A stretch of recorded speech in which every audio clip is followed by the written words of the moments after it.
ವಿಚಿತ್ರ ವಿಶೇಷ. ಯಾರೋ ಇಲ್ಲಿ ಬಂದಿದ್ದಾರೆ ಅಂತಾದ್ರೆ ನನಗೊಂದು ಹಬ್ಬದ ಊಟ ಅಲ್ವೇ?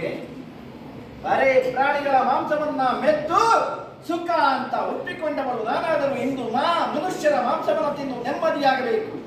ಆ ಮನುಷ್ಯರು ಸಿಕ್ಕಿದ್ರೆ ಅವನನ್ನ ಕಡಿದು ತುಂಡು ತುಂಡು ಮಾಡಿ ಅದನ್ನ ಕೆಂಡದ ಮೇಲಿಟ್ಟು ಖುಷಿ ಮಾಡಿ ಗಾಢ ಹಂದಿಯ ತುಪ್ಪವನ್ನ ಅದ ಕತ್ತಿ ಮೆಂದರೆ ಅದೆಷ್ಟು ಸಂತೋಷ.